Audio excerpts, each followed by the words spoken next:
tudo bem com você? Aqui é a professora Caroline e hoje nós vamos conversar sobre a Revolução Verde. Mas pessoal, tenha certeza que o debate sobre esse fator não se finda aqui nesse vídeo. Portanto, aí vale uma boa pesquisa ao final do nosso vídeo, combinado, pessoal?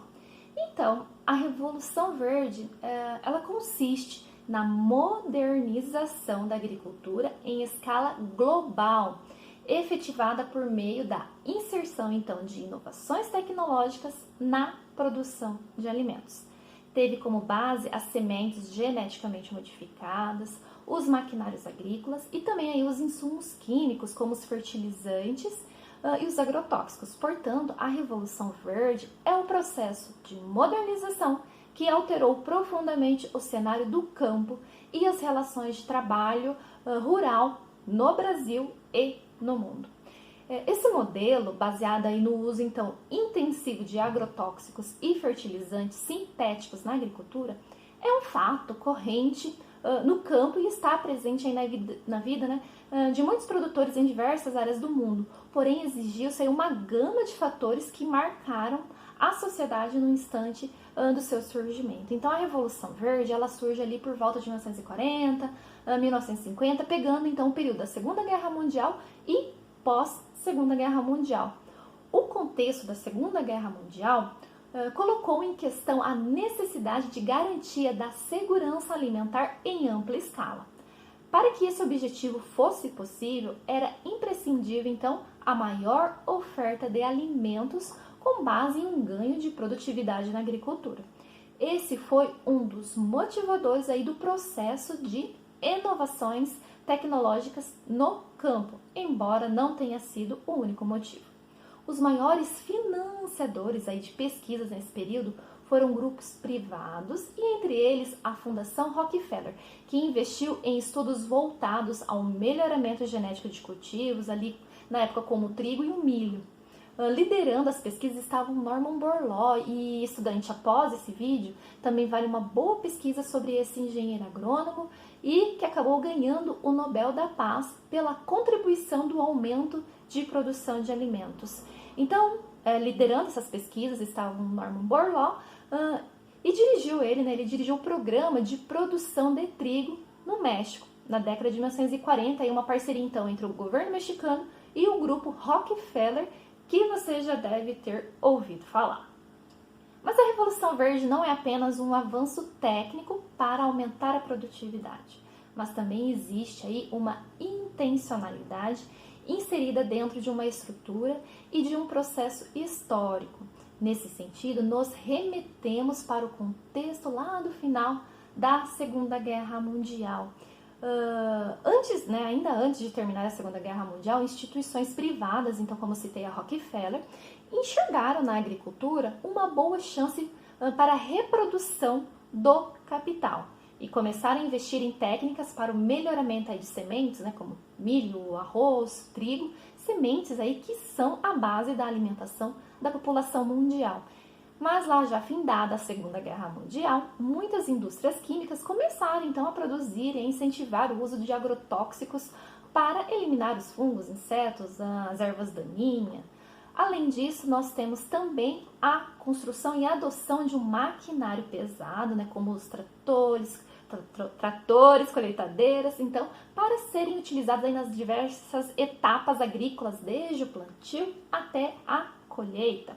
Desse modo, as bases técnicas da Revolução Verde estavam lançadas, mas faltavam ainda os aspectos sociais, políticos e econômicos para a implantação de fato do processo aí da modernização da agricultura. Então, ao término da Segunda Guerra Mundial, iniciou-se um outro período de tensões no mundo, a Guerra Fria, marcada aí, então, pela bipolaridade. Nesse novo contexto, então, duas superpotências disputam ideológica e economicamente aí a hegemonia do mundo. De um lado, a União Soviética, liderando os blocos socialistas, e do outro, aí, os Estados Unidos, no comando aí do bloco capitalista. Mas não entrando em questões ideológicas, ou defendendo um lado e acusando o outro, mas quando, estamos falando aí da Guerra Fria, período em que surge então a Revolução Verde efetivamente, nós temos uma corrente do socialismo defendendo que seja, de forma utópica, uma ideia de distribuição de renda, de comida igualitária. Então, o temor de que muitos países do mundo pudessem pender para o socialismo, teremos aí o financiamento de um determinado grupo capitalista, um financiamento, então, em pesquisas, para gerar inovações tecnológicas no campo, para acabar com o sofrimento do trabalhador rural e também desenvolver aí tecnologias para aumentar a produção de alimentos, para acabar com a fome no mundo. Ô louco, então não é uma ideia bacana? Não é mesmo, pessoal? Que ideia bacana. Mas a gente sabe que, claro, que é notório aí o aumento da produção de alimentos por meio da Revolução Verde. Todavia, essa agricultura ela foi concebida como um meio para reproduzir o capital, ao invés de colaborar para solucionar aí o problema da fome em si. Além do mais, a fome não é um problema relacionado à falta de alimentos, a gente sabe disso, mas sim a má distribuição de dinheiro para comprá-los. Portanto, existe oferta de alimentos nas prateleiras aí dos supermercados, mas as pessoas não têm recursos para adquirir. E esse não ter recursos aí, pessoal, para adquirir os alimentos, advém de vários fatores que não cabe pontuarmos aqui neste vídeo, pois senão vocês vão cansar de ficar me ouvindo, né? Mas fica aí para um próximo vídeo. Portanto, realmente, aumentamos a produção de alimentos, isso é inegável. Mas a grande questão está na distribuição de alimentos, até porque o alimento hoje se tornou um produto extremamente capitalizado. Assim como a soja e o milho eles são utilizados para a ração animal, nós temos também a cana-de-açúcar como combustível. Então, são contradições extremamente delicadas e também polêmicas, né?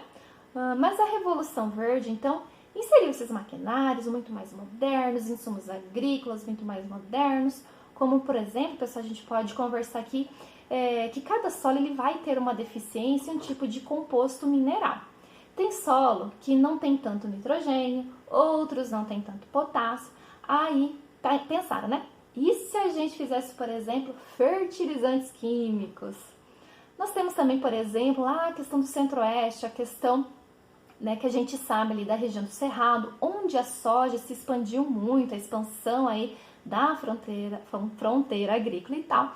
Uma região aí bastante ácida, com pH do solo muito baixo. A gente usou uma tecnologia de insumos na produção e jogamos então cal virgem no solo, a calagem é o nome dessa técnica. Como é um componente básico, quando você joga num solo ácido, ele neutraliza então o pH, ou seja, novas tecnologias sendo colocadas aí no campo brasileiro. Posteriormente, temos também a inserção dos organismos geneticamente modificados, ou seja, os transgênicos, a biotecnologia sendo aí aplicada no campo.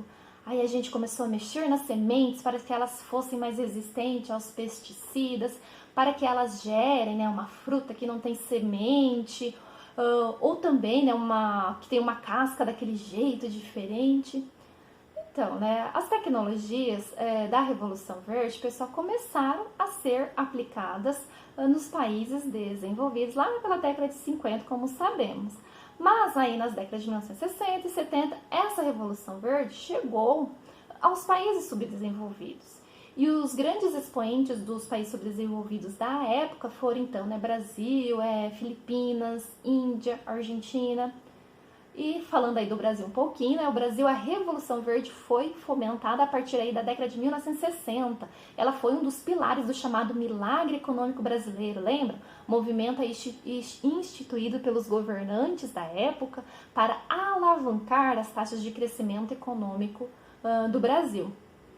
Inicialmente, os planos e os programas de ação previam a modernização técnica da produção agrícola, olha que legal, o aumento da produção de alimentos, o abastecimento do mercado interno com matérias-primas e melhorias também no setor de exportação que aconteceu.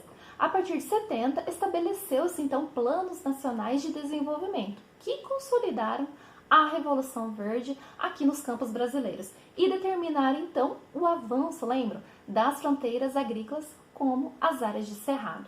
A modernização técnica da produção agropecuária brasileira fez-se por meio de incentivos fiscais e subsídios provenientes dos estados e destinados aos produtores. Com isso, houve um aumento da produção, em especial em commodities agrícolas e ampliação aí das exportações. Além disso, foi realizado um grande investimento em pesquisa e desenvolvimento. Lembra, sendo que lá em 70 foi criada a Embrapa, não sei se vocês sabiam. Nossa, professora, vocês estão falando, né? Agora sim vai dar tudo certo, sabe por quê? Porque estamos inserindo novas tecnologias no campo, isso vai mudar a produtividade e se tem mais alimentos, lei da oferta e da procura, vai fazer com que os alimentos fiquem mais baratos. Então, acabou a fome. Só que não, né, pessoal? A gente sabe disso, né? Então, a Revolução Verde não trouxe o fim da fome. Mas por quê? Por mais que os países desenvolvidos tenham barateado essas novas tecnologias, esses novos insumos, ainda assim eles só eram acessíveis para o grande produtor, para aquele grande latifundiário. Você acha mesmo que o camponês, que o pequeno agricultor tinha dinheiro para comprar uma nova tecnologia que estava surgindo naquele momento? Jamais.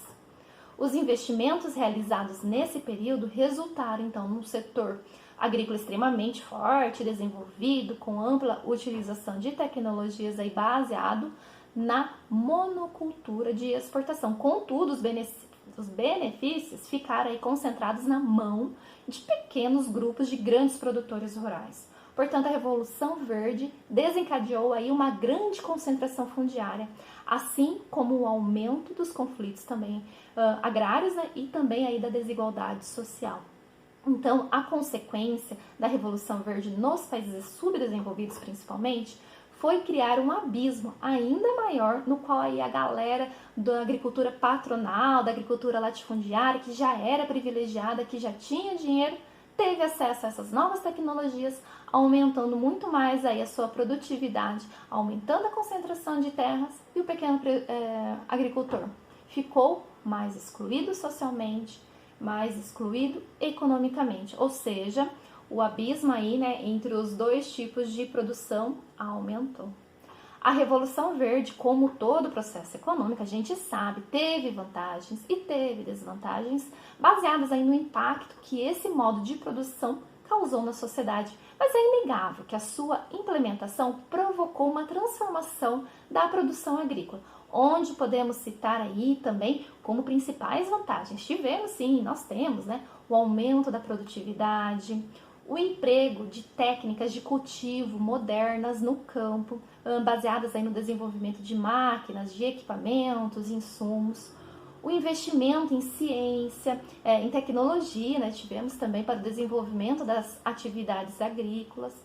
No entanto, apesar desses benefícios que nós tivemos, que nós temos, em especial atrelado então ao ganho da produção, a Revolução Verde apresenta também um conjunto de consequências negativas, quando se trata aí principalmente do meio ambiente e da desigualdade social. E podemos citar como exemplo os impactos ambientais provocados pelo modo de produção, como o desmatamento, a poluição do solo, da água, a compactação e esgotamento também de nutrientes dos solos, o êxodo rural, fomentado aí pela modernização da produção, assim como também pela concentração fundiária e pela desigualdade social, né?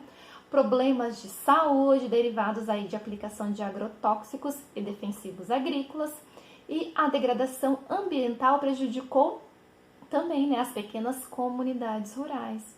E a Revolução Verde não acabou com a fome, pois talvez nem essa era a sua intenção verídica.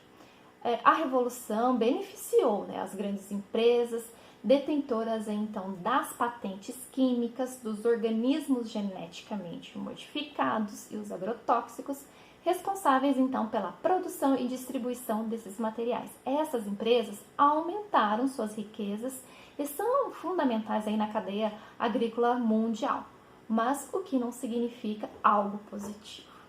Ufa! Assunto denso, né, pessoal? Mas que vale aí muitas reflexões, e todos os pontos que elencamos aqui nesse vídeo são cabíveis aí de uma boa pesquisa geográfica. Pessoal, eu vou ficando por aqui. Um forte abraço a vocês e até uma próxima oportunidade. EAD, o Unicesumado, meu jeito